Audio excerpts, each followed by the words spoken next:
So, as Tony introduced me and talked about Mondoweiss, I don't know if folks here are familiar with the site, but like Tony said, it deals primarily with U.S. foreign policy in the Middle East, the Israeli-Palestinian conflict, but we have been covering this issue around the rampant Islamophobia that we've been witnessing here in New York City and around the country.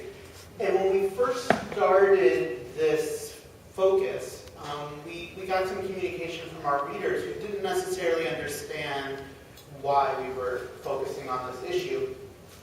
And so I'm going to talk a little bit about that tonight, and I think somewhat just by pure dumb luck, I think I'm going to sort of build off of what the first two speakers spoke about, because one of the things that we really follow is the discourse around the Middle East, the discourse around the Israeli-Palestinian conflict, but also this anti-Muslim racist discourse and how that then gets transferred into policy. So in our case, we look more at how that gets transferred into foreign policy, which I think is sort of interesting to think about after some of the first presentations. So I guess where I wanted to start, which is another story which I see as being really connected to this that we've been covering lately, and it's the case of Marty Peretz. And I don't know if folks here have been following this, but for those of you who don't know, Marty Peretz is the editor-in-chief of The New Republic, which is a magazine that I guess is still somewhat thought of as being liberal, on the left, kind of. And Marty's the head. And he keeps a blog for The New Republic, and probably about a month and a half ago, maybe a month ago, he was writing and he was responding to the Part 51 protest controversy here in New York. And he wrote, "Frankly, Muslim life is cheap, especially for Muslims." Later in that same blog post, talking about Part 51 projects, he wrote, "So yes, I wonder whether I need to honor these people and pretend that they are worthy of the privileges of the First Amendment, which I have in my gut the sense that they will abuse."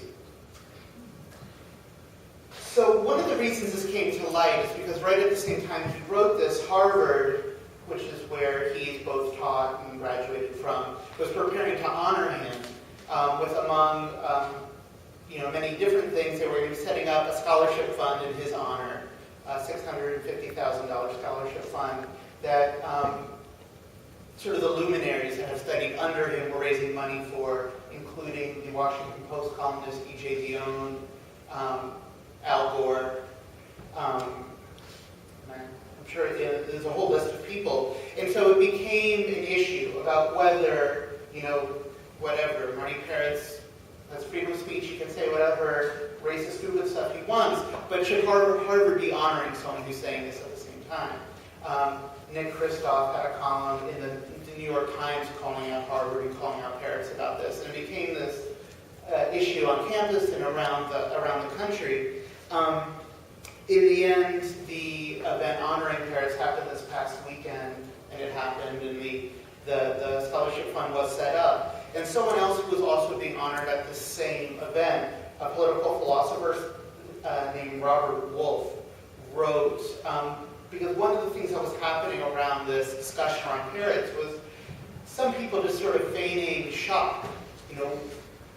Where is this coming from? Why would he even say this? And so Wolf wrote on a blog that he keeps, wrote, "It's not at all difficult to figure out the real source for the vast corpus of disgusting statements by Martin Peretz. The answer requires only one word: Israel." And so this is starting to show some of the connection between the discourse in this country and our foreign policy. This wasn't the first time that Harvard was caught in a controversy like this. Actually, just last year there was another one involving someone named Martin Kramer, who's a Middle East professor who is affiliated with a Harvard center called the Weatherford Center for International Affairs, as well as think tanks in Israel. And he was speaking at a conference sponsored by the Israeli government last year, and he was talking about the siege on Gaza, and specifically the food rationing that goes on as part of that siege. And he wrote that Gaza's population will double by 2030 to 3 million, Israel's present sanctions on Gaza have a political aim to undermine the Hamas regime, but if they also break Gaza's runaway population growth, and there's some evidence that they might begin to crack the culture of martyrdom, which demands a constant supply of superfluous young men. That is, rising to the real challenge of radical indoctrination and treating it at its root.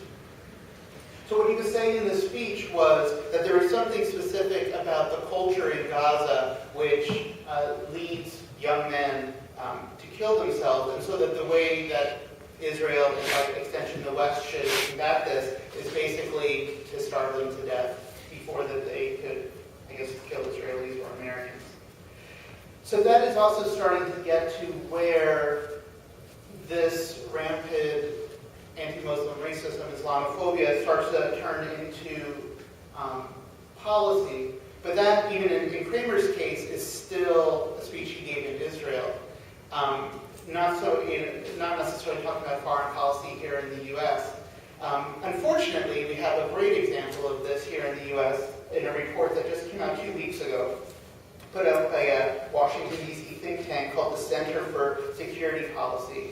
It's run by someone named Frank Gaffney, who's a well-known neocon, but who has been influential, especially in some of the last Republican administrations. He served in the Reagan administration, was very influential in the latest Bush administration. And his think tank just issued a report called Sharia, the Threat to America. And honestly, the whole thing's really worth looking at. But I just want to read, it's sort of a long passage from the introduction, because it really connects a lot of these dots. I guess the main thrust of the section is that it's being critical of the U.S. military sort of administration right now, which sees the U.S. fighting a political fight, when what this think tank believes is that the U.S. is engaged in a religious war. So he writes, or the report writes, absent such an understanding and the policy and operational adjustments it necessitates, we are winning on the battlefield but losing the war. While the U.S. launches intelligence assets and the finest military the world has ever seen with devastating tactical effect, our Sharia-adherent foes deploy their forces strategically across the full battle space of 21st century warfare, including here in North America. We believe that the role played in this regard by Sharia's most sophisticated jihadists, the Muslim Brotherhood, is of particular concern. Steeped in Islamic doctrine and already embedded deep inside both the United States and our allies, the Brotherhood has become highly skilled in exploiting the civil liberties and multicultural proclivities of Western societies for the purpose of destroying the latter from within. As America's top national security leadership continues to be guided by its postmodernist, scientific, and high-tech worldview, it neglects the reality that 7th century impulses enshrined in Sharia have reemerged as the most critical existential threat to constitutional governance and the freedom-loving, reason-driven principles that undergird Western civilization. Worse yet, as this report documents powerfully, are leaders that fail to perceive, let alone respond effectively to, the real progress being made by the Muslim Brotherhood to insinuate Sharia into the very heartland of America through stealthy means. Wow. So that is a call not only to expand the war on terrorism across the Muslim world, but also, and I thought this was interesting, thinking back to Peretz's criticism of giving First Amendment rights to Muslims, that it was also a call to more or less cut those off here in the United States as well. And in thinking about this, I was also reminded of an event I went to here in New York last year right around this time, because, Peretz says he's a liberal, he's not. Kramer, neocon, Gaffney, neocon. This thinking isn't just on the right, or amongst neoconservatives. Last year around this time, I went to a dinner organized by the Nation Institute, which is a nonprofit affiliated with the Nation magazine. And Representative Jan Schakowsky was one of the speakers there. She's a representative from outside Chicago, a Democrat, kind of considered one of the more progressive members of Congress. And she was this was right as the issue of the surge in Afghanistan was being debated. And she got up to address this issue as someone in support of the surge. And all she did was walk up to the podium and hold up a niqab and say, this is why we have to send more troops to Afghanistan. Using Islam, using Muslim culture as not only an excuse, but the reason to expand U.S. militarism. And so, I mean, that's the question, why is this coming now? And one of the points that just stands out, and this is true, I feel, for whether it's the U.S. or Israel or anywhere else, is that this level of dehumanization and racism is part and parcel with the militarism that we experience here in the U.S. All the examples I shared above that demonize Islam were also all tied into a foreign policy goal of basically why we should be fighting them or why we should be supporting allies in fighting Arabs, Muslims, Palestinians. We've also seen that here in New York around the Park 51 debate, in that many of the people who are anti the project, people like Pamela Geller, Robert Spencer, are also well known as advocates for Israel and a muscular U.S. foreign policy. This point was made actually in a really interesting way in a blog post in The Economist. They have a blog called Democracy in America, and they were talking about this Marty Peretz controversy. We're talking about the lessons from the controversy, and they wrote, one of these lessons is that engaging in wars to determine political outcomes in foreign countries creates pressure to believe in this sort of thing. It eventually becomes hard to justify killing people for uncertain outcomes if you think their lives are as valuable as your own. And, I mean, as has been talked about already, this type of dehumanization isn't unique to foreign policy, isn't unique to Islam and to Muslims. We see this type of racist dehumanization happening pretty much in any issue, whether it's talking about immigration or the dehumanization that happens in the debate over marriage equality. But I think we would all agree, part of the reason we're here tonight is because it is clear that the discourse around Islam and Muslims in this country has really placed them right now as enemy number one, both in our foreign policy and increasingly in our domestic policy.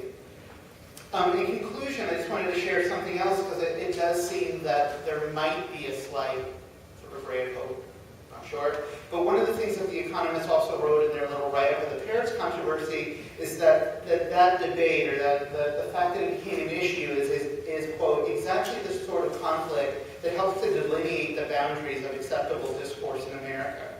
In this sense, the whole incident might be seen as encouraging. And it is true that, I mean, honestly, as I watched it unfold, and the fact that Harvard had $650,000 coming to it, I kind of expected there not to be much of a debate. You know, Harvard would take the money. But they actually deliberated about it for about a week and was unable to come to a decision. All the while, there were protests on campus, and I would encourage you, I mean, we have it on our site, but it's available in other places. The day of this event, from the moment that Marty Peretz walked onto Harvard's campus, he was surrounded by a crowd of at least 100 students chanting at him, calling him a bigot, calling him a racist, reading his own words back to him. And it really became the story of the day. The video is definitely worth watching. So while I'm not necessarily as optimistic as The Economist seems to be in that blog post, it does seem that this is very much the debate of the moment and the fight that's happening, and the work that y'all are doing here is really central.